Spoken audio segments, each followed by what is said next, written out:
तो कैसे हो मेरे फ्यूचर डॉक्टर्स? आई होप आप सभी लोग सही होंगे, मजे में होंगे, चिल मार रहे होंगे। डेट एक्सटेंड हो चुकी है, नीट में अभी समय है, तो आधे बच्चों को ये लग रहा होगा अब तो हम क्रैक कर लेंगे, राइट? बेटा, क्रैक करने के लिए समय नहीं, स्ट्रेटेजी चाहिए होती है। अब कहोगे सर स्ट्रेटेजी तो यूट्यूब पे भरी पड़ी है, अब तो हम कंफ्यूज हो गए, कौन सी स्ट्रेटेजी? कोई भी पेपर क्रैक करने की जो सबसे बेसिक और सबसे इंपॉर्टेंट स्ट्रेटेजी होती है, that is discipline. Discipline, simple सी बात। अगर आप किसी भी रैंकर से बात करेंगे ना, वो अपना प्लान जब आपको बताएगा तो आपको लगेगा हाँ यार, इसने रेगुलरली अपने प्लान को फॉलो किया। और अगर आप कहीं ना कहीं उससे पीछे लैग कर रहे हैं तो उसका एक ही रीजन है कि आप डिसिप्लिन नहीं थे। मींस आपने अपने ही प्रॉमिसेस को तोड़ दिया। दूसरे क्या तुम्हारा दिल तोड़ेंगे, तुमने खुद से अपनी हालत खराब कर रखी है।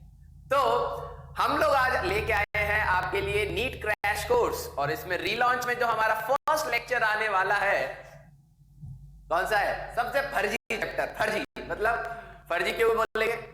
ऐसा नहीं कि इसकी इंपॉर्टेंस नहीं है। फर्जी मींस यहां पर बच्चे ने अपनी सारी एनर्जी लगा चुका होता है, मेजॉरिटी क्वेश्चंस उसके नजरों के सामने से जा चुके होते हैं, तो उसके लिए इतना इंपॉर्टेंट नहीं रहता। लेकिन ये एक अच्छा खासा नीट का वेटेज रखता है, राइट? तो क्या इस चैप्टर की चीर फाड़ स्टार्ट करी जाए? आई होप आपने इससे पहले एमआर सर की सारी वीडियोस देखे होंगे, सारा चीज रिवाइज किया होगा। मैं उस एजम्पशन को लेके इस चैप्टर में घुसूंगा, और ये चीज हो सकता है कुछ क्वेश्चंस आपको पीवाईक्यू के मिले, हो सकता है कुछ क्वेश्चन एमआर सर के नोट से मिले, हो सकता है। तो आप इस लेक्चर को एज अ टेस्ट दीजिए। टेस्ट मींस आप देखिए कि आपने कितने क्वेश्चंस लगाए टाइम के साथ, मेरे साथ, और उसमें से आपकी एक्यूरेसी क्या रहती है। स्पीड भी आपकी कैलकुलेशन हो जाएगी कि यार इतने घंटे में आप इतने कैलकुलेशंस कर पा रहे हैं, और एक्यूरेसी भी साइड बाय साइड मैचअप होती रहेगी, राइट? तो क्या स्टार्ट किया जाए? तो पहला क्वेश्चन हमारे सामने कंप्यूटर जी पेश करिए। तो पहला है the velocity v of a particle. Velocity v है, ओके, हम हाथ पीले करेंगे इन क्वेश्चनों के। तो सॉल्यूशन, ठीक है। The velocity v of the particle is in the terms of time as shown as, हमें क्या दे दिया बेटा? v is equal to at plus b upon t plus c, ठीक है। The dimension of a b c, तीनों की dimension निकालनी है। बहुत सिंपल से क्वेश्चन है, कैसे किया जाता है? लॉजिक में बात करूं बेटा, एक्सप्रेशन को हमेशा देखना, ठीक है।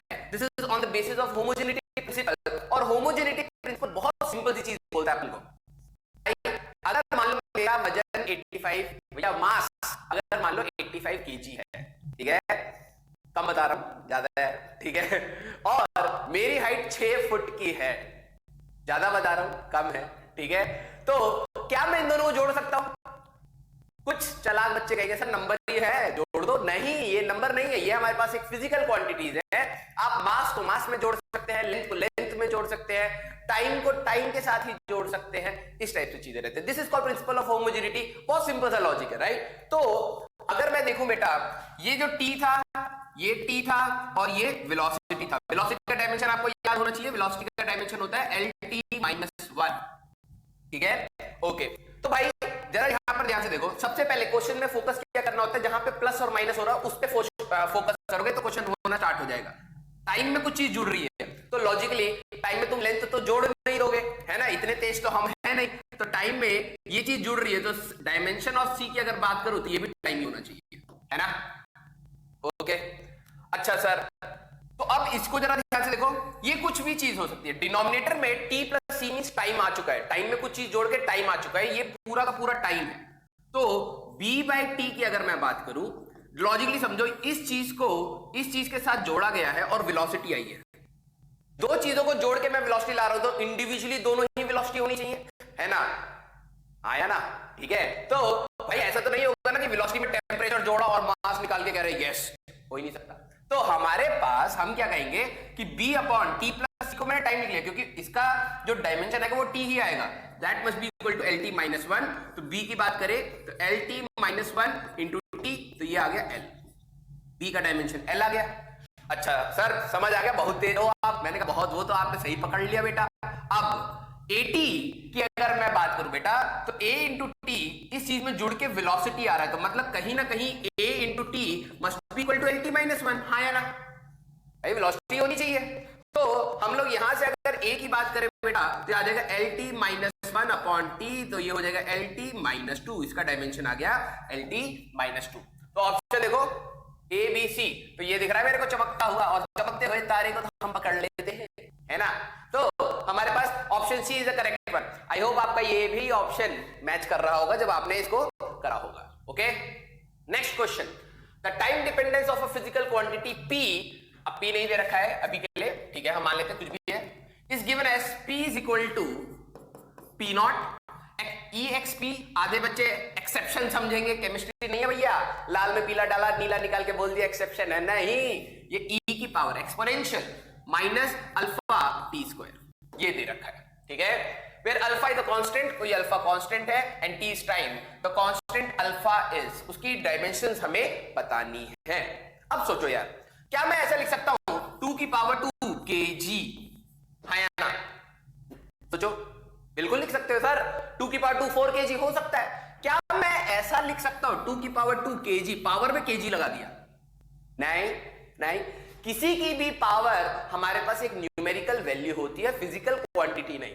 तो आपको ये चीज याद रखनी है बेटा कि हमारे पास अगर हम लोग किसी की भी पावर की बात करें, किसी की भी पावर, तो ये एक डायमेंशनलेस क्वांटिटी होती है, m0 l0 d0, dimensionless quantity means इन दोनों का प्रोडक्ट हमारे पास डायमेंशनलेस होना चाहिए। तो मैं लिख सकता हूं alpha into T square must be equal to m0 l0 t0, है ना। तो अल्फा क्या आ जाएगा t की पावर -2, हाँ या ना। तो है डायमेंशन, है डायमेंशन है डायमेंशन ऑफ t की पावर -2, ये हमारे पास आंसर आ जाएगा। आई होप आपको ये चीज क्लियर हो रही होगी। अच्छा, मैंने अपना इंट्रोडक्शन नहीं दिया। I am Rajwant, by the way I welcome you all to the first lecture of units and dimension. अंग्रेजी में बोलता हूं, आई एम IITian, तो इंग्लिश थोड़ी वीक है, लेकिन फिजिक्स थोड़ी सी ठीक है, ठीक है। अगला क्वेश्चन, सिग्निफिकेंट नंबर्स का चमकता हुआ दिख रहा है। अच्छा, राउंड ऑफ करना है हमें 2.845 को हमें टू द 3 सिग्निफिकेंट फिगर्स। अब ध्यान से देखो बेटा, इसके अंदर पहले तो ये देखो कि कितने हमारे पास सिग्निफिकेंट डिजिट्स हैं। अगर हम लोग देखें तो हमारे पास सारे नंबर वाले वैल्यूज सिग्निफिकेंट होते हैं, तो कहीं ना कहीं इसके 4 सिग्निफिकेंट फिगर्स हैं। ओके, अब हमें 3 तक राउंड ऑफ करना है, तो कहीं ना कहीं इसको हटाना होगा, है ना। 1 2 3। अब सर जब ये अगर 5 से नीचे होता तब तो पता है, 5 से ऊपर होता है तब पता है, 5 के बाद क्या करते हैं जब 5 होता है, तो इसके बाद आप देखो कि इसके आगे क्या है। या तो ये 0 हो सारे, और कुछ भी ना हो, कुछ भी ना हो, कुछ भी ना हो, ये वही है जब, छोड़ो हम नहीं बोलेंगे, ठीक है, कुछ भी ना हो। तो सर हमारे पास तो कुछ भी नहीं है, 2.845 है ये तो हमारे पास। मैंने कहा हाँ बिल्कुल। इस केस में आप क्या करोगे बेटा कि हमारे पास इसको हटा दो और नियरेस्ट इवन नंबर पे इसको छोड़ दो, तो 2.84 हमारे पास इसका आंसर होगा, ठीक है, कोई पंगा। अच्छा, ये इवन है, ध्यान देना। अगर ऐसा ही केस होता और ये अगर ऑड होता तो क्या करते, +1, ठीक है। हमारे पास नियरेस्ट हमारे पास पॉजिटिव इवन नंबर पे लेके जाते तो +1 हमारे पास कर दिया गया होता। ओके, आगे बढ़ते हैं। और अच्छा, 2.845001 होता तो क्या करते हैं सर, अगर 5 के बाद कुछ भी आ जाए, 1 2 3 आ जाए, 0 0 1 आ जाए, कुछ भी आ जाए, तो आप जैसे मान लो कि यहाँ पे इवन है तो इसको आप अपने नियरेस्ट इवन पे रखोगे, ठीक है। नियरेस्ट इवन मतलब ये तो उसको ऐसे ही छोड़ देते। अगर ये ऐसा होता 2.835001, ठीक है, तो अगर ये कुछ भी है तो इसको बढ़ाओगे +1, तो ये 2.84 ही इसका आंसर आता, ठीक है। तो राउंड ऑफ को ध्यान से एक बार कर लेना, तो इसका ऑप्शन बी आएगा। ओके, चला जाए अगले क्वेश्चन पे। Screw gauge, okay, 5 complete rotation में। स्क्रू गॉज तो याद होगा ना, स्कूल में यूज कराया था। आधे बच्चों को तो दूर से दिखाते हैं, बेटा ये है स्क्रू गॉज, डब्बे में डाला बच्चा तोड़ देगा, तो दूर से देखा होता है। अब तो आपके पास YouTube है, तो YouTube पे कई बच्चों ने कंसेंट्रेशन से पढ़ा होगा, राइट। वेटेज कम है इसका, लेकिन कई बार क्वेश्चन आए हैं, तो देखा जाए क्या कह रहा भाई, हमें पंगा देगा क्या? हमें पंगा नहीं दे सकता, क्योंकि हमारे बच्चे बहुत तेज और उनका मास्टर बहुत तेज है, उनसे भी तेज है। तो क्या कह रहा, इन स्क्रू गॉज 5 कंप्लीट रोटेशन पे, और देखो जरा स्क्रू गॉज को जब हम लोग एक कंप्लीट रोटेशन देते थे, याद रखना 1 कंप्लीट रोटेशन पे वो एक तुम कह सकते हो लीस्ट काउंट नहीं 1 यूनिट ऑन मेन स्केल चल जाता था। ठीक है, ये आपको ध्यान रखना है। मींस जैसे ही आप एक बार पूरा राउंड दोगे तो वो 1 यूनिट आगे बढ़ जाता है। ठीक है, तो इन्होंने क्या बोला कि 5 कंप्लीट रोटेशन पे of the screw gauge it moves a linear distance of 0.25 centimetre. Means 5 complete rotation पे ये कितना डिस्टेंस चला? 0.25 सेंटीमीटर। 1 रोटेशन में कितना चला होगा हमारे पास? 0.25 डिवाइडेड बाय, अगर हम लोग 5 करें तो ये हो जाएगा 0.05। इसमें तो कोई पंगा नहीं बेटा, है ना? ओके, अच्छा, अब इन्होंने क्या किया? There are 100 circular division. हमारे पास जो सर्कुलर डिवीजन थे वो 100 थे। मींस अगर आप एक डिवीजन मेन स्केल पे जा रहे हो, इस पे ऐसा था, ऐसा होता था ना। अगर आपने यहां पे एक डिवीजन 0 के बाद अगर आप 1 तक आए हो तो ये कहीं ना कहीं 100 रोटेशन घूम चुका है। मींस 100 बार उसके हिस्से कर चुका है। ठीक है, तो देयर आर 100 सर्कुलर डिविजन्स, ये हम लोगों ने नोट कर लिया। The thickness of the wire measured from, अच्छा अब आया, तो हमारे को क्या क्या चाहिए भैया? सबसे पहले तो उसका लीस्ट काउंट चाहिए, है ना। लीस्ट काउंट क्या होता था हमारे पास? मेन स्केल की रीडिंग कि भाई 1 यूनिट ऑफ मेन स्केल कितना है, divided by number of divisions on circular scale, ये होता था लीस्ट काउंट। तो हमारे को ये पता लग गया यार, एक रोटेशन में अगर हम लोग पूरा एक रोटेशन घूम रहे थे तो इतना सेंटीमीटर ही आगे बढ़ा था। तो यही तो हमारे पास कहीं ना कहीं ये वाली वैल्यू होगी, है ना। ओके, और सर 100 डिवीजन थे, अब मुझे समझ आ रहा है। मैंने कहा हाँ, अब तो सबको समझ आ रहा है। तो 0.05 डिवाइडेड बाय 100 करेंगे तो लिस्ट काउंट आ जाएगा। तो ये कितना आ जाएगा भाई? 5 × 10 की पावर -4, या फिर लिख सकते हो 0.005 यूनिट। ध्यान रखना सब सेंटीमीटर में रहेगा। क्या आ गया? अब कहोगे सर ये तो चीज समझ आ गई, अब क्या करना है? अब देखो कि आपने किस चीज को मेजर किया। क्या क्या मेजर किया? एक हमारे पास वायर थी, reading of 4 main scale divisions. हमें यह पता लग गया कि एक मेन स्केल डिवीजन इतना था, और ऐसे 4 डब्बे आगे चला गया। तो हम लोग अब रंग चेंज करते हैं। तो हमारे पास फाइनल रीडिंग की अगर मैं बात करूं तो भाई 4 मेन डिविजन हो गए। मतलब हमें यह पता लग गया ये वाला जो लेंथ है दैट इज 0.05 सेंटीमीटर एक मेन स्केल का।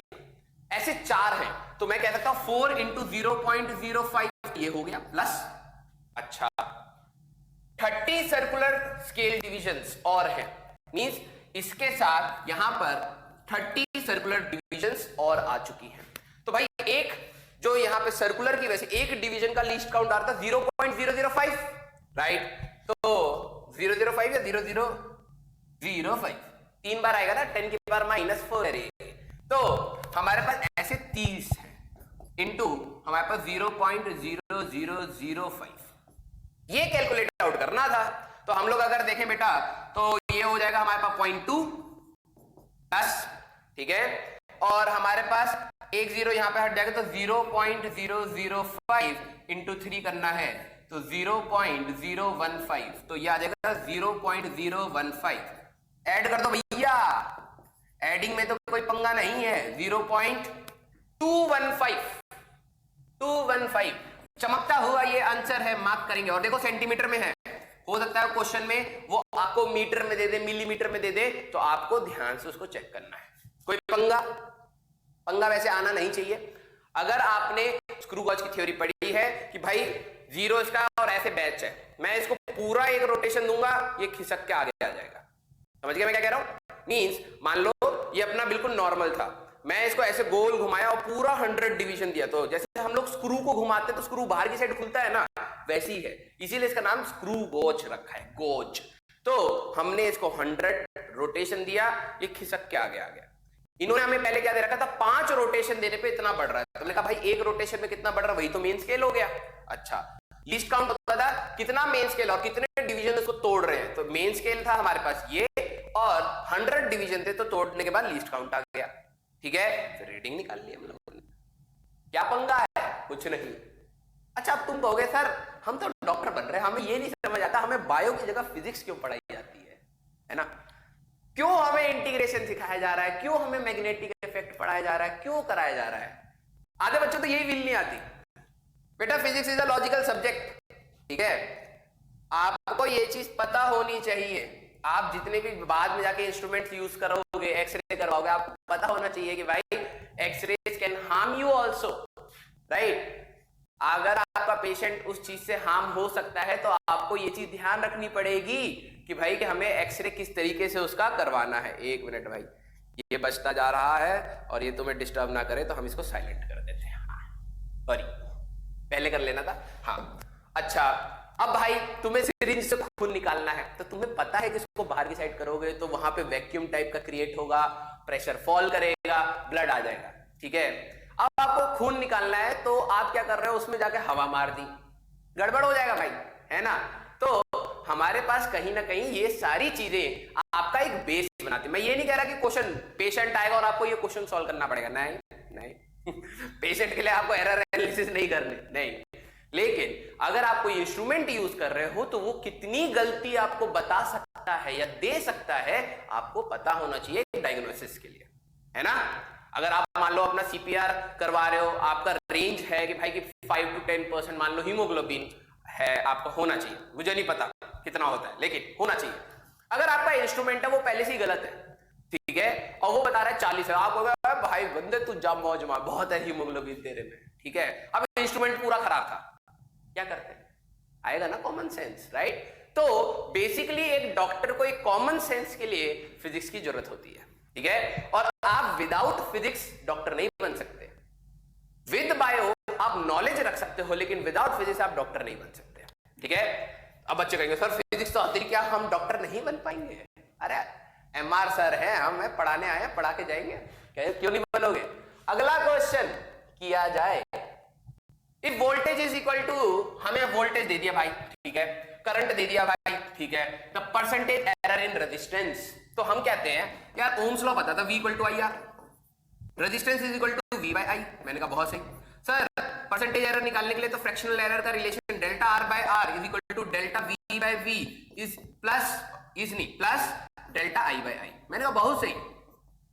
कुछ बच्चे बहुत तेज होते हैं, बहुत तेज, वो यहीं पे लगा देते हैं, गलती नहीं है, delta V by V is equal to delta I by I plus delta R by R. लेकिन नादान परिंदे गलती क्या करते हैं, जब डेल्टा आर बाय आर यहां से लिख रहे होते हैं तो ये delta V by V minus delta I by I कर देते, क्योंकि बचपन से सीखा यार नॉर्मल मैथमेटिक्स, है ना। नॉर्मल मैथमेटिक्स फिजिक्स में हेल्प नहीं करती, गड़बड़ जरूर करवाती है, तो ये हो जाता है।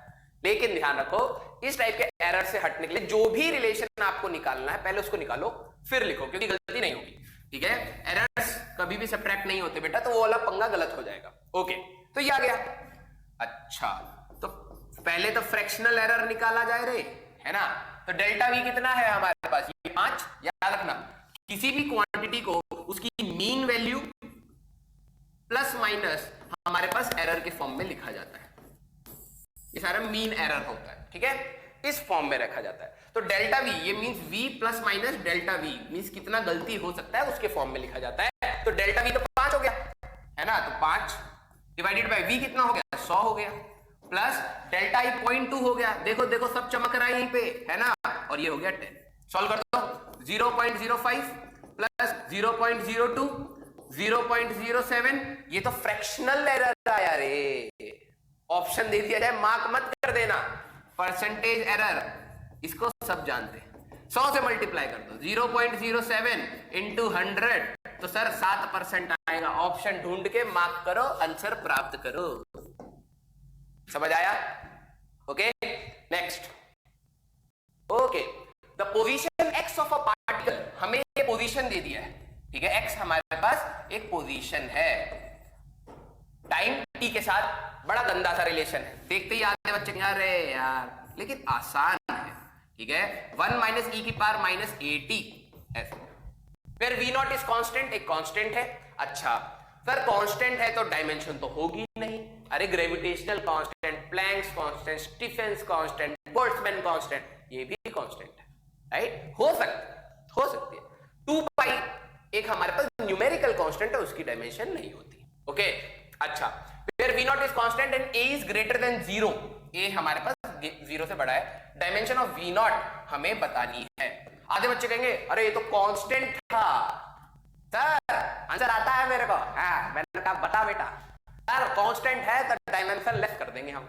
मैंने कहा बेटा उतना मारे जाओगे जब तक मर नहीं जाओगे। भैया कांस्टेंट है दैट डज नॉट मींस कि डायमेंशन नहीं है। ओके कैसे करा जाए, अब जरा देखो कैसे करा जाए। सबसे पहले मैंने क्या कहा था, बेसिक चीजें याद रखो, प्लस माइनस से जो चीज जुड़ रही हो। भाई देखो ये क्या है, 1 तो नंबर है, नंबर का कोई डायमेंशन नहीं है। अच्छा नंबर में से 5 केजी घटा दोगे क्या? नहीं, मींस नंबर में से तो नंबर ही जाएगा। अगर ये डायमेंशनलेस है तो ये पूरा डायमेंशनलेस होना चाहिए, है ना, ये पूरा का पूरा हमारे पास डायमेंशनलेस होना चाहिए। और मैंने अभी बताया, अभी थोड़ी देर पहले मैंने तुमको बताया कि किसी का पावर, मैं बोला है तो किसी का पावर हमारे पास डायमेंशनलेस क्वांटिटी होता, तो अगर ये होता तो 80 क्या होता जी, m0 l0 t0 होता तो a का डायमेंशन t-1 होता। मैं कहता शाबाश इडली मिलेगा तुम्हें। अब t-1 हमारे पास आ गया। अच्छा नंबर में से नंबर क्या बचेगा, तो नंबर 5 में से 2 घटाओगे तो 3 न्यूटन तो नहीं आ जाएगा, है ना, तो ये तो नंबर था, इसका कोई डायमेंशन नहीं। अब पोजीशन, भाई अगर मैं कह रहा हूं कि मेरे हर चीज पोजीशन एक रेफरेंस पे डिपेंड करती है, मान लो वहां से तो मैं अपनी पोजीशन बताऊंगा तो किस यूनिट में बताऊंगा, metre, kilometre, centimetre, millimetre, distance, length, तो कहीं ना कहीं पोजीशन तो एल हो गया। अच्छा तो सर ये इक्वल टू है, तो इक्वल टू में दोनों साइड की डायमेंशन सेम होती है। मैंने कहा बहुत सही रे, L is equal to V not, तो हमें पता नहीं, ए की डायमेंशन t-1 निकाली थी, तो v not is equal to lt-1 आ गया। ठीक है, तो अब ढूंढो। अच्छा v नॉट एंड a दोनों बताना, a की है t-1 इधर है, t-1 इधर है, इधर l है, इधर lt-1 है, ये है हमारा आंसर। कुछ बच्चों का लक चल जाएगा, वेलोसिटी देख के मार्क कर दिया होता तब भी मैच हो गया था, तो हो सकता है तुम्हारी किस्मत चली जाए आगे। इसीलिए कोई भी टीचर तुम्हें जो कह रहा है ऑल द बेस्ट, वो टीचर समझदार है। क्यों? बेस्ट ऑफ लक में लक तो होता ही नहीं बच्चे के पास, है ना, खराब करके आ जाते हैं सब, लक ही नहीं था सर, इसीलिए हम कहते हैं ऑल द बेस्ट, लक नहीं, all the best. Okay, the dimension of RC, R और सी का डायमेंशन। अब इसको बच्चे क्या करते हैं ना, ध्यान से देखो, अच्छा क्वेश्चन है, कुछ बच्चे इसको बहुत लेंदी जा सकते हैं। रेजिस्टेंस निकालेंगे sir, V equal to IR पता था, मैंने कहा बहुत सही पता था तुम्हें। Voltage work done per unit charge होता है सर, ये I है तो R निकाल लूंगा यहां से। फिर कैपेसिटेंस भी हम लोग इसी तरीके से लंबे तरीके से जाएंगे, है ना, Q इक्वल टू CV से। मैंने कहा अरे छोड़ो यार, अब ध्यान दो, RC कहीं सब्जेक्ट में पढ़ा है ना, Q equal to Q not 1 minus e की power minus t by RC। इस टाइप के क्वेश्चन आपको बहुत ज्यादा पूछे जाएंगे, क्योंकि ये देखा जाएगा कि आपने अपने सिलेबस को कितने अच्छे से याद कर रखा है। ओके, तो भाई हमें आर और सी कैपेसिटेंस और रेजिस्टेंस और कैपेसिटेंस है, इनकी डायमेंशन हमें बतानी है। अब जरा ध्यान से देखो, अगर किसी बच्चे को ये फॉर्मूला चमक गया तो ये क्वेश्चन एक लाइन का, भाई किसी की भी पावर डायमेंशनलेस है ना, तो T बाय RC की अगर देखा जाए तो डायमेंशनलेस होना चाहिए, और डायमेंशनलेस तो तभी होगा जब इसकी डायमेंशन मैच हो जाएगी, तो RC की डायमेंशन कहीं ना कहीं तो T ही होनी चाहिए रे, तो टाइम है आंसर, एक लाइन का क्वेश्चन। लेकिन अगर आप अपने कन्वेंशनल मेथड से जाते घिस्सू बन के, क्या कहते हैं इसको, घिस्सू, सर मैं घिस दूंगा पूरा पेपर, आग लगा दूंगा पेपर में, लगा ले बेटा, पेपर जल जाएगा, अगला क्वेश्चन नहीं होगा। ओके, तो इस तरीके से इसको अप्रोच कर सकते हो। डायमेंशन कांस्टेंट और ग्रेविटेशनल कांस्टेंट, या तो जिनको याद है m-1 L3 T-2 होता है, सिलेक्ट कर सकते हो, या फिर F equal to G m1 m2 upon r square, खूंटी रखा होगा इस रिलेशन ने 9वीं क्लास से, तो यहां से फोर्स mLT-2 G, दोनों product m square L square, तो ये हो जाएगा m, यहां पे करने के बाद m-1 L3 T-2, ऑप्शन ढूंढो, m-1 L3 T-2, this will be the option. Simple, आगे बढ़ते हैं। Next, the least count of a stop watch is 1/5 seconds, means अगर लीस्ट काउंट है तो यही उसकी गलती हो सकती है ना। अगर देखा जाए कि भाई मैं एक स्केल है, मान लो एक सेंटीमीटर स्केल है, तो उसमें आपको पता है कि 1 सेंटीमीटर में 10 डिवीजन होते हैं, मींस 1 मिलीमीटर होता है। ऐसे मान लो एक स्केल है, यहां से 0 हुआ, यहां पे 1 सेंटीमीटर है, इसके अंदर 10 डिवीजन, 1 2 3 4 5, 1 2 3 4 5। ओके, अगर आपके पास कोई भी लाइन होती है, ठीक है, अगर वो बीच में आ गई, मींस 5th और 6th लाइन के बीच में आ गई, तो आप राउंड ऑफ करोगे, या तो आप 5 लोगे, कुछ बच्चे 5 ले लेंगे, कुछ बच्चे इसको 6 ले लेंगे, है ना। लेकिन तो इसकी गलती कितनी हो गई? इसकी गलती, इसका लीस्ट काउंट ही हो गया 1 mm। जो जनरली बंदा गलती कर सकता है वो 1 mm की कर सकता है, लेकिन अगर इसके अंदर भी डिविजन्स होते छोटे छोटे तो एक्यूरेसी आ सकती थी, है ना। तो हमारे पास कहीं ना कहीं लीस्ट काउंट एक इंस्ट्रूमेंट का एरर भी होता है। तो डेल्टा टी अगर हम लोग बात करें तो 1/5 सेकेंड्स है हमारे पास, ठीक है। Okay, the time of 20 oscillation of the pendulum is measured to be 25 second, means आपने जो एक ऑब्जर्वेशन ली उसका जो टाइम आया वो आया 25 सेकेंड का, मैंने कहा बहुत सही। मैक्सिमम परसेंटेज एरर, अरे यार परसेंटेज एरर हमारे पास कैसे निकालते थे? Delta T by T into 100, ठीक है। तो डेल्टा टी हो जाएगा हमारे पास 1/5, दैट विल बी 0.2, ठीक है। अच्छा, इसको ऐसे ही रख लेते हैं, हमारे पास 1/5 इंटू 25 इंटू 100 इस टाइप से आ गया, ठीक है।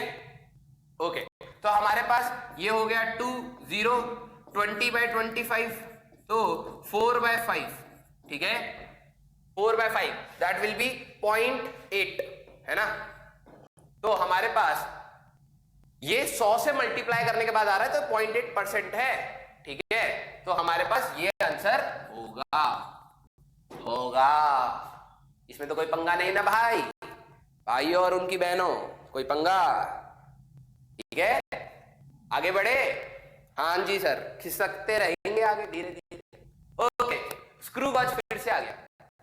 A screw gauge advances by 3 millimeter in 6 rotation, 6 बार चक्की घुमाई तो 3 मिलीमीटर आगे भागा, ठीक है। मींस अगर मैं इसका सॉल्यूशन की बात करूं बेटा, इन 6 रोटेशन जो ये लेंथ चला है दैट इज 3 मिलीमीटर, और 1 रोटेशन में कितना चला होता है? 3/6 millimetre, that is 1/2 millimetre, that is 0.5 millimetre, इतना ये चला होता।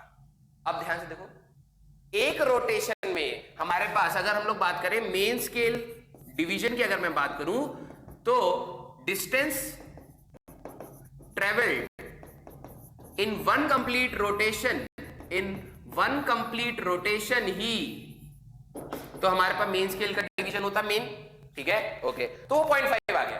अच्छा, there are 50 divisions on circular scale.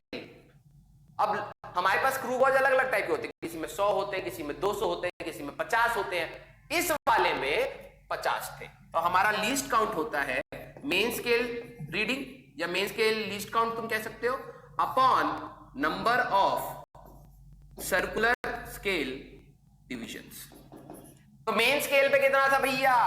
0.5 mm था, और सर्कुलर पे कितना डिवीजन था भैया? 50 था।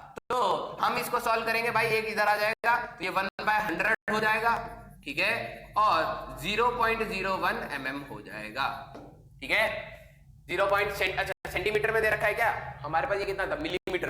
तो भाई हमारे पास 1 मिलीमीटर में 10⁻⁻1 सेंटीमीटर होता है ना, ठीक है। तो हमारे पास इसको रखोगे तो 0.001 सेंटीमीटर आएगा, ये आंसर।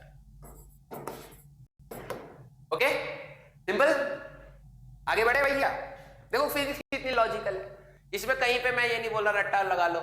अब वो सर डायमेंशन तो रटी है हमने, अरे डायमेंशन तो अगर पूरा सिलेबस कर लो।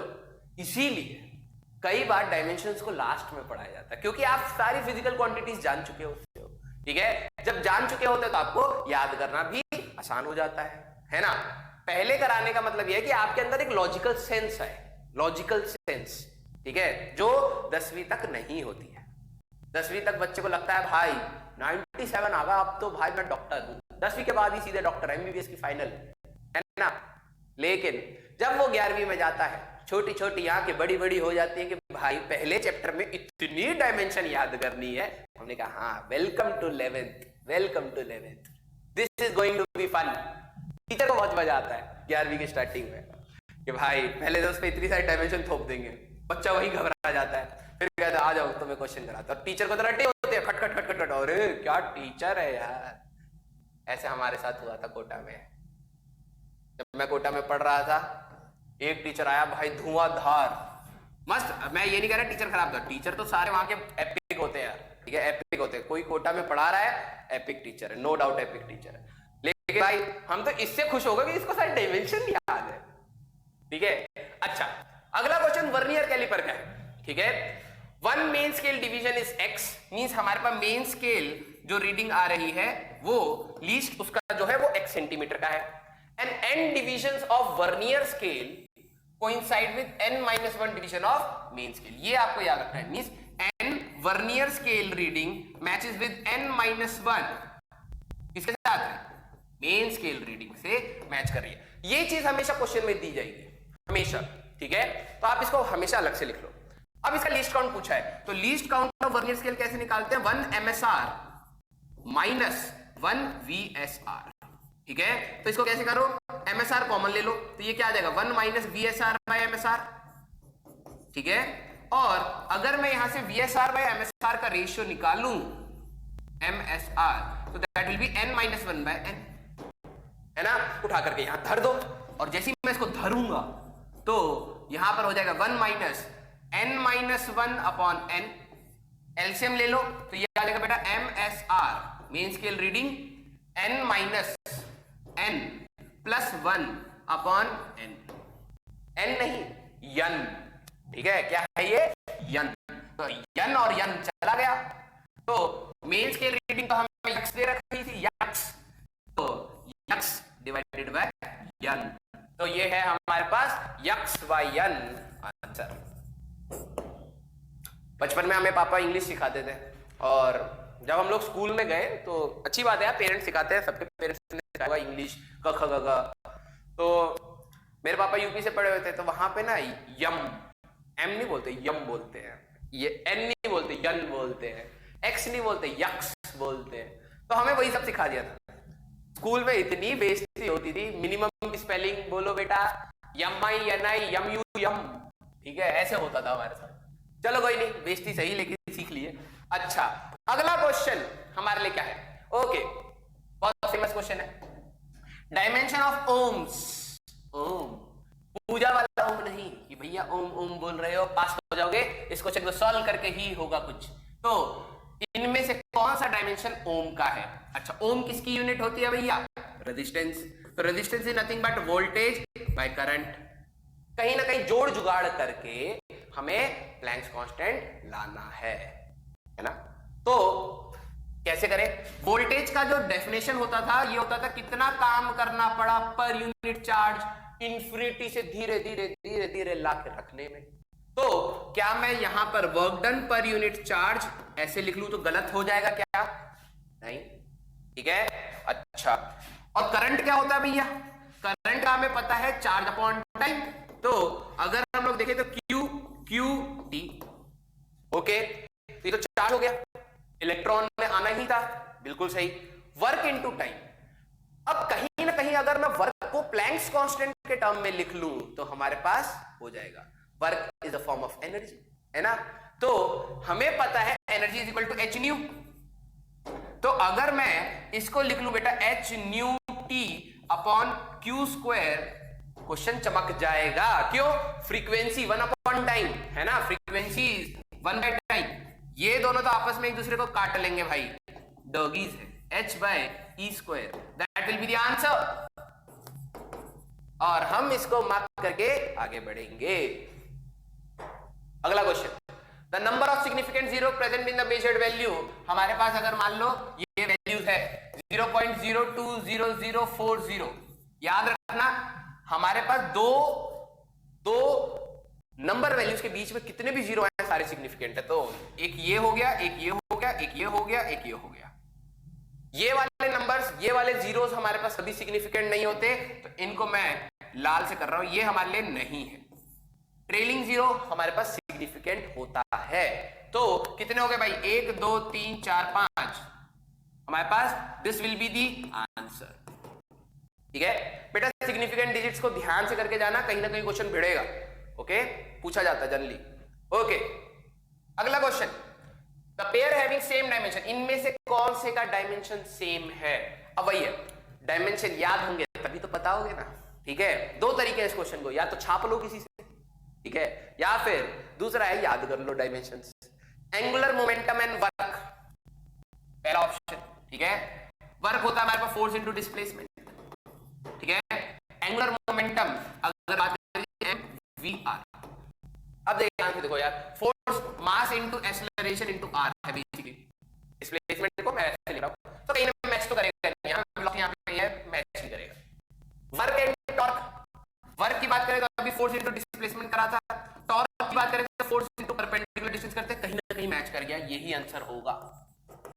अच्छा, यहां से एक क्वेश्चन आया, अगर हमारे पास वर्क की डायमेंशन बेटा mL2T-2 है और टॉर्क की डायमेंशन भी mL2T-2 है, तो क्या मैं इन दोनों को जोड़ सकता हूं, घटा सकता हूं? सोचो सोचो सोचो। कुछ बच्चों को लगेगा सर डायमेंशन सेम है तो आप कर सकते हो ये चीज, मैं कहूंगा नहीं। टॉर्क है एक rotational impact of force, means अगर मैं दरवाजा खोल रहा हूं, जब मैं फोर्स लगा रहा हूं तो मेरा फोर्स एक रोटेशनल इंपैक्ट क्या दे रहा है, दैट इज टॉर्क। और वर्क क्या है, जो मैंने फोर्स लगाया उससे मैंने काम कितना किया, दैट इज वर्क। दोनों फिजिकल क्वांटिटीज दो डिफरेंट फिजिकल पैरामीटर्स को समझाते हैं। सिर्फ डायमेंशन सेम होना हमारे लिए इंपॉर्टेंट नहीं है, एडिशन, सब्ट्रैक्शन और equality, greater than, less than, इनके लिए हमारे पास दोनों फिजिकल क्वांटिटी सेम नेचर की होनी चाहिए, ये मैटर करता है। तो भले ही डायमेंशन सेम है, इनको आप जोड़ या घटा नहीं सकते, ठीक है, हाइपोथेटिकली कर लो, कोई पंगा नहीं है, डायमेंशन सेम है, लेकिन एक्चुअल रियल वर्ल्ड में ये नहीं होगा। तो ऑप्शन बी आ गया, पहले मिल गया, चमक गया, हम अगले पे चले गए। ये इसका साइज छोटा कैसे हो गया भैया, दूसरे तो मोटे खाते हट्टे कट्टे थे, ये छोटा निन्नू सा हो गया। कोई नहीं, आई होप आपको ये चीज दिख रही होगी, नहीं दिख रही हो तो मैं धीरे धीरे पढ़ लेता हूं। A vernier caliper has 20 divisions on vernier scale which coincide with 19 divisions of main scale. Simple, मैंने कहा था ये लिख लेना हमेशा।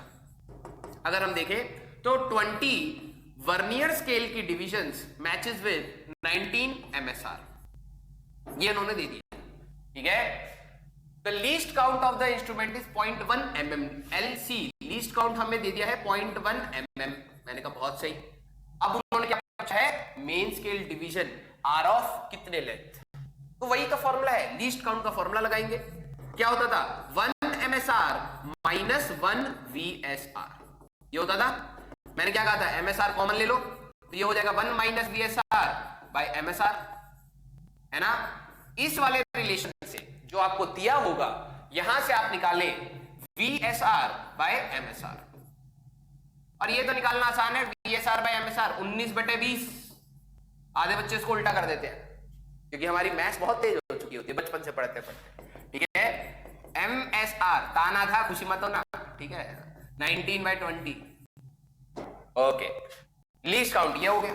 अब क्वेश्चन में हमें क्या क्या दे रखा है, देखो टिक करके बताना पड़ता है। लीस्ट काउंट दे रखा है, ये चीज पता ही है, MSR पूछा था, हो गया क्वेश्चन भैया। 0.1 mm लिखते चलते भाई, यूनिट का कोई पंगा ना हो। अच्छा, सब mm में कोई पंगा ही नहीं है, हटाओ इसको, हट। 0.1 हमें MSR चाहिए था, ठीक है, और ये हो गया 20 माइनस 19, 1/20।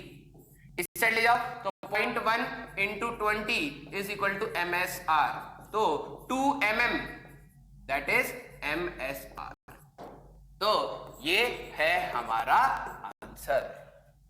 कोई पंगा, पंगा कैसे होगा, आराम से घर पे बैठे, कोई तंग थोड़ा ना कर रहा। Okay, next question, in the relation dy/dt। Okay, हमें डिफरेंशिएशन एक गंदा सा रिलेशन दे रखा है, घिन मच रहा है देखते ही, लेकिन क्वेश्चन आसान है। ऐसे the dimension formula of omega T plus phi not, ढूंढो उसको, कहां पर है, ढूंढो पहले तो, कहां पर दिख रहा है, आधे बच्चों को दिख ही नहीं रहा है। दिख रहा है ना? हाँ या ना बोलना, मन में बोलो हाँ या ना। दिख रहा है ना? कहां पर है? यहां पर है। किसके अंदर है भैया? जेब के अंदर नहीं, साइन के अंदर है ना। साइन आप क्या 30 kg का लेते हो? साइन आप क्या 5 मीटर का लेते हो? नहीं। किसका लेते हो भाई? एंगल का, है ना। और एंगल अगर हम लोग बात करें थीटा, याद रखना बेटा, इसकी डायमेंशन होती है क्या? डायमेंशन होती है क्या? नहीं। आर्क लेंथ बाय रेडियस नहीं होती। ऐसे ही सॉलिड एंगल स्टीरेडियन यूनिट है लेकिन डायमेंशन नहीं होता इसका, लेकिन यूनिट होता है रेडियंस। ध्यान रखना। ओके, तो भैया साइन के अंदर वाली चीज मैंने कहा ये तो पूरा एंगल होना चाहिए, और अगर ये पूरा एंगल होना चाहिए तो इसकी डायमेंशन क्या होनी चाहिए? चमक रहा होगा, आया ना? चमक रहा होगा, आया ना? तो M0 L0 T0 होनी चाहिए। ऑप्शन डी ढूंढा, मार्क करा, खुशी खुशी घर आ जाएंगे। ठीक है, अगला question. ML2T - 3 the dimension of work, force, power, momentum. बहुत फर्जी सा क्वेश्चन। हमारे पास ध्यान से देखो तो ML2T - 2, तो ये हमारे पास वर्क होता है, तो ये तो वर्क है। फोर्स क्या होता था भैया? MLT - 2, ये वो भी मैच नहीं कर रहा, तो ये भी नहीं है। पावर होता है वर्क अपॉन टाइम, कितना टाइम में हमने वर्क किया, मींस कितनी जल्दी हम लोगों ने वर्क किया। एग्जैक्टली अगर बात करें तो वर्क का हो जाएगा बेटा ML2T - 2 अपॉन T। चमकता हुआ ये आंसर दिख रहा है, पहली मार्क कर देंगे खुशी खुशी में, यस। अरे यस, एक तो आंसर निकाला, है ना। कभी कभार ऐसा होता होगा, तुमने इतने अटेम्प्ट्स दिए हैं, टेस्ट दिया है, कुछ क्वेश्चन तुम्हें देखने में टफ लगता है और जैसे हो जाता है वो खुशी इतनी आती है कि अगले 5 क्वेश्चन गलत कर देते हैं, है ना। होता, मेरे साथ तो होता था। अच्छा, ये भी, if R and L represent respectively resistance and self inductance, which of the following combination has the dimension of frequency? इनमें से कौन सी डायमेंशन फ्रीक्वेंसी को मैच करती है? अब फिर से इस क्वेश्चन को मैं इंपॉर्टेंट मार्क करूंगा। इस क्वेश्चन में बेटा एक ये याद रखना, 1/√में μ0 ε0, इसकी डायमेंशन कई बार पूछी गई है। क्या होता है ये? स्पीड। ठीक है, कैलकुलेट आउट मत करते रहना भैया। देखो भाई, दो टाइप की मेहनत होती है, हमें बताया गया था। दो टाइप की मेहनत क्या होती है? एक टाइप होती है गधे की मेहनत, एक होती है घोड़े की मेहनत। गधे की मेहनत, घिस्सू बन के पहले μ0 की डायमेंशन निकालो या रटो, और ε0 की निकालो या रटो, और फिर इसमें डालो और फिर स्पीड आएगी LT - 1। सिंपल। तो भैया यही याद कर लो ना, सिंपल है ना। ε0 की तो कूलम्ब फोर्स से निकाल लोगे, μ0 चाहिए तो मैं यहीं से निकालता हूं। ठीक है, कुछ ऐसे रिलेशन कॉम्प्लेक्स वालों को याद ही रखो भाई, याद ही रखो। तो इसका भी याद रखना। अच्छा सर, R और L का कोई रिलेशन था क्या? डी के current I = I0 e⁻ RT/L। अगर किसी को ये चीज चमक गई कि सिलेबस में ये कहीं ना कहीं हमारे सर ने पढ़ाया था, ठीक है, पहले पढ़ाया था, तो आपको यहां पर क्या करना है? चुपचाप इस रिलेशन को ध्यान से देखो। e⁻RT/L, तो मैं यहां पे क्या कहता भैया, ये पूरा का पूरा क्या होता? डायमेंशन लेस होता। ठीक है, और अगर ये पूरा का पूरा डायमेंशन लेस होता बेटा, तो RT/L को, क्योंकि किसी की पावर तो डायमेंशन लेस होती है, RT/L को क्या रखता है? M0 L0 T0। ठीक है, तो हमें तो 1/T चाहिए था ना। R/L की अगर बात करूं तो 1/T, यही तो है फ्रीक्वेंसी। किसकी फ्रीक्वेंसी से मैच कर रही है? R/L से। तो this will be the answer. एक लाइन का क्वेश्चन था। इस टाइप के क्वेश्चन आपको नीट में मिलेंगे, वो आपको ऐसे रिलेशन से डायमेंशंस निकलवाएंगे जो आपको कहीं ना कहीं दिखे। अब जिसने रिलेट कर लिया उसके लिए क्वेश्चन जल्दी हो गया, जिसने रिलेट नहीं किया उसके लिए लंबा हो गया। आंसर तो दोनों का आ जाएगा, अगर मेहनती बच्चा है तो आंसर तो वो भी ले आएगा, ऐसा नहीं है कि ये हो नहीं सकता क्वेश्चन। ओके, अगला question, the dimension of physical quantity. अच्छा यार, पीछे ठप ठुप की अगर आवाज आ जाए तो पीछे पता नहीं क्या होने लग गया है, ठीक है, उसको अवॉइड कर देना। ठीक है, चलो, the dimension of physical quantity x in the equation. मुझे एक रिलेशन दे दिया है, force is equal to x upon root of density. ठीक है, x की डायमेंशन निकालनी है यार। फोर्स का तो हमें पता ही है, MLT - 2 is equal to x, और डेंसिटी होता था मास अपॉन वॉल्यूम, ML - 3। तो ये हो जाएगा m की पावर हाफ L की पावर -3/2। ठीक है, इस साइड ले जाओ, तो ये हो जाएगा m की पावर, दो बार आ जाएगा, ऐसे लिख लेते हैं, L × L की पावर -3/2 T की पावर -2 इक्वल टू x। ठीक है, तो ये हो जाएगा m की पावर 3/2 और ये हो जाएगा 1 माइनस 3/2 l की पावर माइनस 1/2 t की पावर -2, ये आ गया x। देखो ऑप्शन, ये चमकता दिख रहा, हाँ चमकता दिख रहा है, तो चमकते हुए तारे को तोड़ के अपने पास रख लो, आंसर ये। सिंपल, बढ़ा जाए आगे। आई होप इस स्पीड को आप मैच कर पाएंगे, आपको इसी कहीं ना कहीं इससे भी अच्छी स्पीड पे अटेम्प्ट देना है। Okay, the number of significant figures, भाई इसमें बताने ध्यान रखना, अगर डेसिमल नहीं है, सिंपल लिखा है, जो भी नॉन जीरो वैल्यूज है वही हमारे पास नंबर ऑफ सिग्निफिकेंट होती है, तो इसका आंसर 2 होगा। अगर डेसिमल लगा होता तब गिनोगे, ठीक है। ओके, आगे बढ़ा जाए। गिवन दैट v स्पीड, हमारे पास v स्पीड हो गया, ठीक है, तो lt -1, r इज रेडियस, तो इसका dimension l, g is acceleration due to gravity, lt -2, which of the following is dimensionless. Check कर लो यार, कोई सा भी स्टार्टिंग से करना स्टार्ट करते चलो। v²/rg, तो v² क्या होता है, l2t -2 r और lt -2, तो ये हो गया, ये कट गया, ये कट गया, पहले ही आ गया यार हमारे पास। इतनी खुशी हो रही है मेरे को, एक बार चेक कर ले भाई, गलती तो नहीं हो रही। तो v² l² t -2 r और g की बात करें lt -2 l l l, हाँ ये स्क्वायर हो गया, ये कट गया, अरे पहले ही आंसर आ गया। खुश नसीब है हम कि हमारे सामने क्वेश्चन टकराया और पहला ऑप्शन ही मैच कर गया। अगला question, the value of two resistance are, अच्छा sorry 6 + -0.3 kilo ohm, kilo means 10⁻3, R2 हमें दे दिया है 10 ± -0.2 kilo. The percentage error in the equivalent resistance when they are connected in parallel, means दो रेजिस्टेंस थे जिनके अंदर कुछ ना कुछ गलती थी, याद है ना, कलर कोडिंग में बताते थे, टॉलरेंस एरर आता था वहां पर।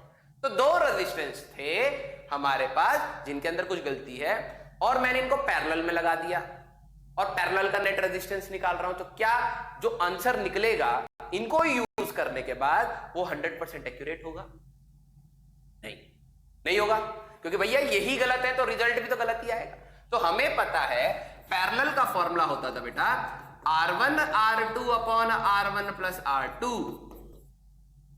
अब कुछ बच्चों को रहेगा सर एक एनसीईआरटी का सॉल्व्ड एग्जांपल है क्या, उस वाले फॉर्मूले को लगाएं। बेटा जब तक मेंशन ना हो मत लगाओ, इसको लगाओगे, जब तक वो चीज मेंशन ना हो कि इसी को यूज करो तब तक मत लगाना, ये हमारे लिए मेन है।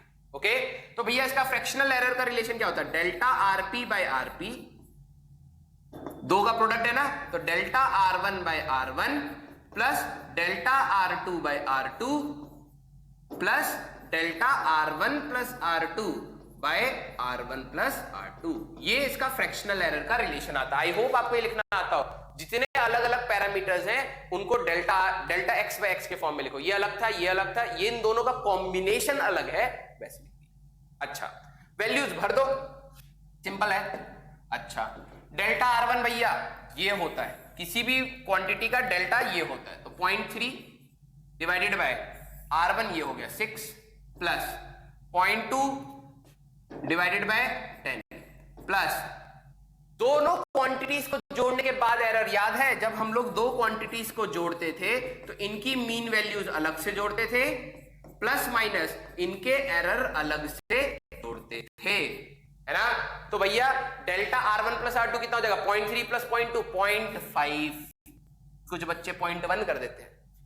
पूरी मैथ सीख ली लेकिन एडिशन सब्ट्रैक्शन में गलती कर देते हैं, और अगर मैं इनको जोड़ूंगा तो ये 16 हो जाएगा, ठीक है।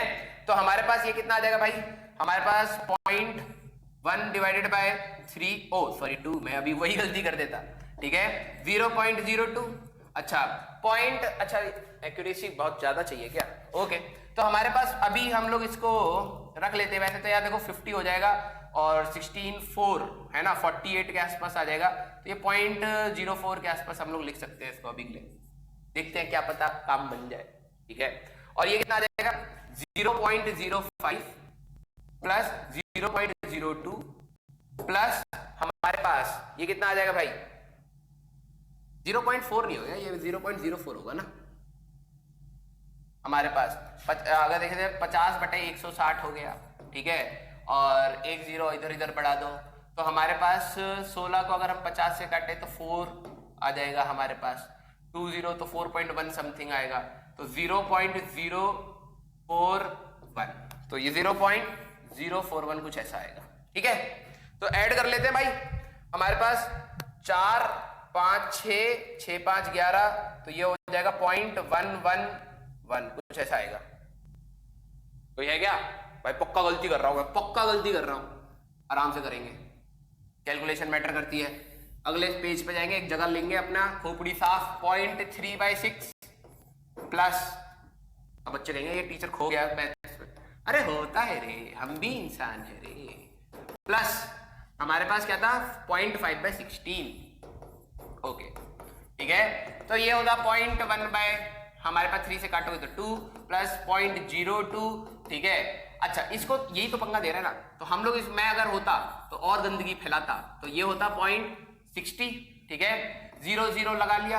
अच्छा, तो 50/16 इंटू 100 ऐसे लिखता, तो 16 से अगर मैं काटूं बेटा 16 16 4 64 होता है, 16 3 48 है ना, तो ये हो गया हमारे पास 3 हो गया 48, 2 बचा तो 3.1, तो ये आता 0.031, और ये हो गया होता 0.05, 0.02, 0.031, ये तो 1 आ गया यहाँ पर, 5 6 7 8 9 10, ठीक है। तो कहीं ना कहीं ऐसा आया, ये फ्रैक्शनल आया था, इनटू 100 करते तो हमारे पास 10.1 कुछ आता। ऑप्शन देखो एक ही है, 10.1 चमका दिया।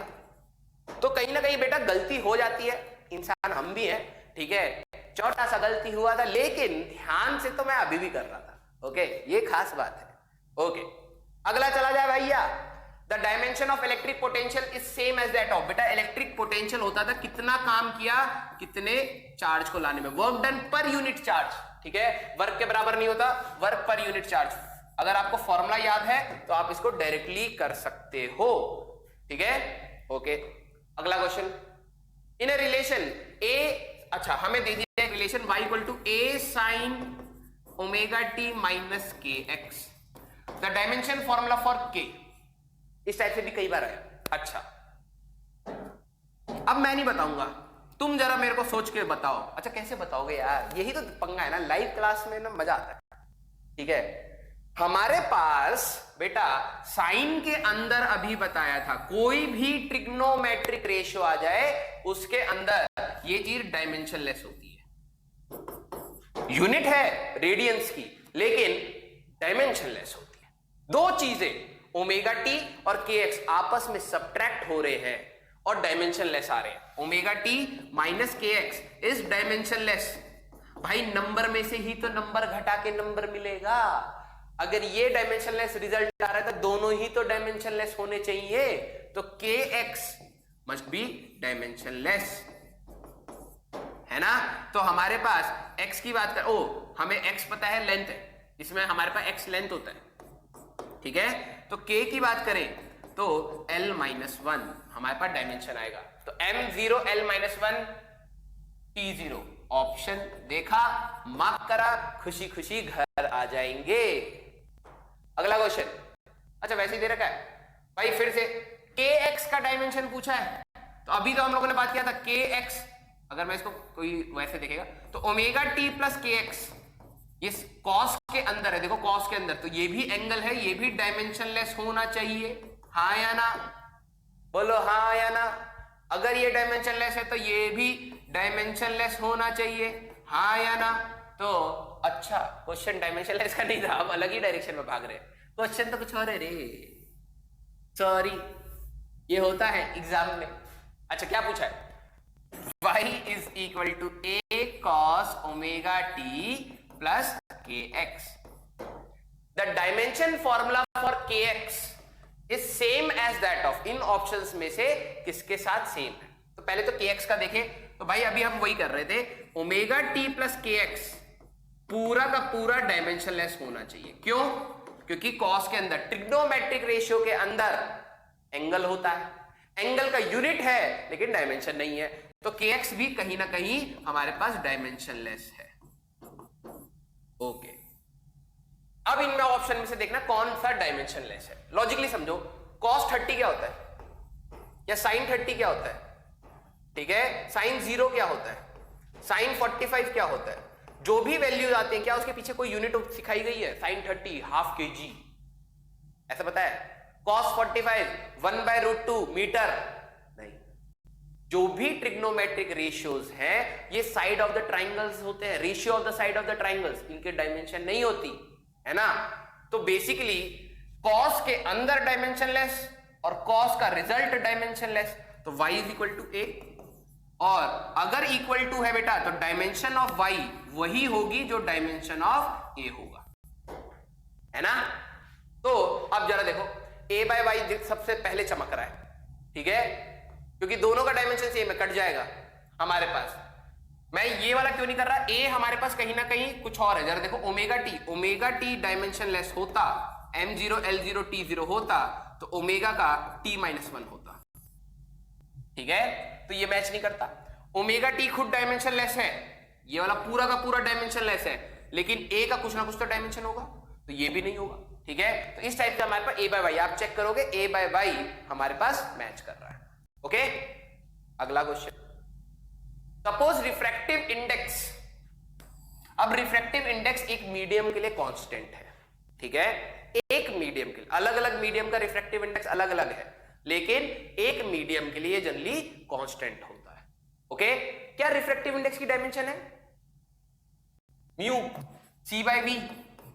नहीं, कोई डायमेंशन नहीं है रे, है ना। और क्या इसकी यूनिट है? नो, यूनिटलेस, ठीक है। अच्छा, तो हमें एक रिलेशन दे दिया बेटा, mu is equal to a plus b by lambda square. तो where a and b are the constant, lambda is the wavelength. Wavelength का अगर मैं डायमेंशन की बात करूं बेटा, तो ये लेंथ होता है तो l ही होगा। Then dimension of b are same as that of b, का डायमेंशन हमें बताना है। प्रिंसिपल ऑफ होमोजेनिटी, अगर ये रिफ्रैक्टिव इंडेक्स, अगर ये डायमेंशनलेस है, m0 l0 t0 है, दो चीजों के जोड़ से बन रहा है, दो चीजें आपने जोड़ी, तो क्या, तो भाइयों और बहनों, क्या हम इन दोनों चीजों को जोड़ सकते हैं? मोदी जी कैसे बोलते हैं? हमेशा पहाड़ के फॉर्म में, ठीक है। तुम भी बोल सकते हो, बहुत मजेदार है। मैं खाली बैठ के ना, तू अगर मेरे को खाली देखोगे तो मुझे ये पागल है, ये टीचर सन की हो चुका है, ठीक है, मेरे को मजा आता है। तो उसमें ना जब मोदी जी ऐसे ही बोलते हैं, क्या बेटा, मतलब पहले ऊपर फिर नीचे, गॉसियन सरफेस, बिल्कुल गॉसियन ग्राफ, ऐसा होता है ना हमारा गॉसियन ग्राफ, वैसे ही बोलते हैं। तो क्या बेटा, इनको हम सॉल्व कर सकते हैं, राइट, कर सकते हैं। कैसे करेंगे भाई? अरे हटो रे, तुम जगह खाली करो। तो भैया ये हमारे पास डायमेंशनलेस था, ये डायमेंशनलेस हुआ, तो b बाय लैम्डा स्क्वायर भी तो डायमेंशनलेस होगा ना भाई। 2 kg में 5 kg ही तो जोड़ोगे, नंबर में नंबर ही तो जोड़ोगे, मीटर में मीटर ही तो जोड़ोगे, तो हमारे पास b बाय लैम्डा स्क्वायर क्या आया? Dimensionless, right. तो भैया b का डायमेंशन कितना हो गया? लैम्डा स्क्वायर के बराबर, और ये कितना हो गया? l स्क्वायर के बराबर। अरे वाह, लैम्डा, ओए ओए ओए, डायमेंशन ऑफ यार हमारे पास l स्क्वायर, अच्छा मैं कहूं वेवलेंथ का स्क्वायर आ रहा है यार, ठीक है। अरे l स्क्वायर तो एरिया भी तो है। मोदी जी ने आंसर हमारा सही करवा दिया, धन्यवाद मोदी जी, आप प्रधानमंत्री भी है और एक बहुत अच्छे टीचर भी है। अच्छा, h/2π is the dimension of, अब आधे बच्चे इसको कैलकुलेट करके इरिटेट होंगे। क्या आपने इसको कहीं अपने सिलेबस में देखा है?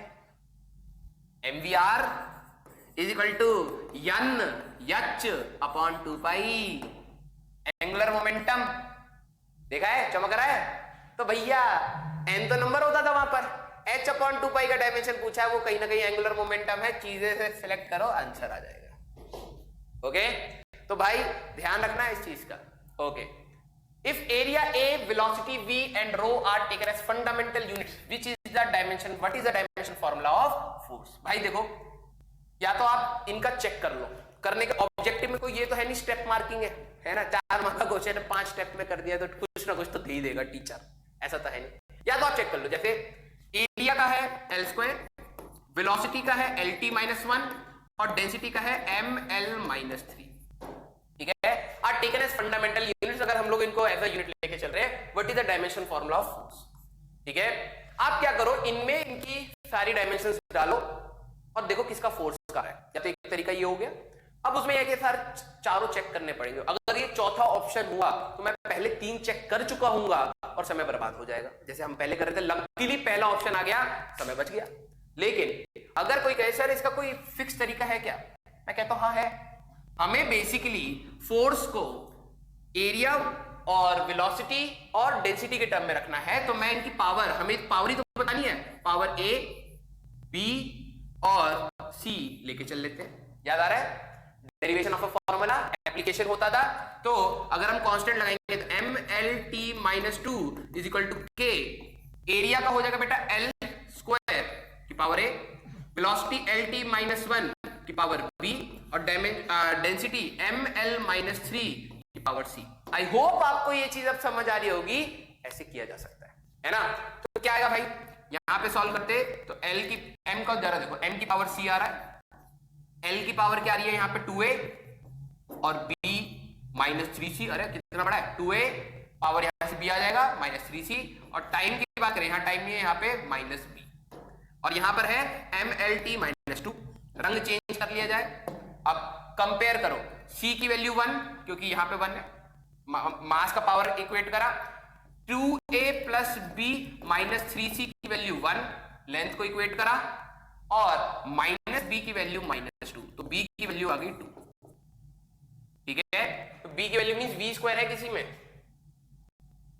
आंसर तो ये आना चाहिए। चेक कर लेते हैं दूसरे भी, c की वैल्यू 1 आ रही थी, मींस डेंसिटी की पावर 1, देखो मैच कर रहा है। तो हमारे पास इसमें पुट कर लो, तो हमारे पास पुट कर लो तो 2a, हमें a नहीं पता था ना, प्लस b की वैल्यू प्लस 2, ठीक है, माइनस 3c तो minus 3 equal to 1, 2a minus 1 equal to 1, 2a is equal to 2, a is equal to 1। तो हमारे पास a की वैल्यू 1 आ रही है। ठीक है, this is a proper standard method how you can solve this question, और what you can do is you can always hit and try, right. तो there are 2 methods to do this question.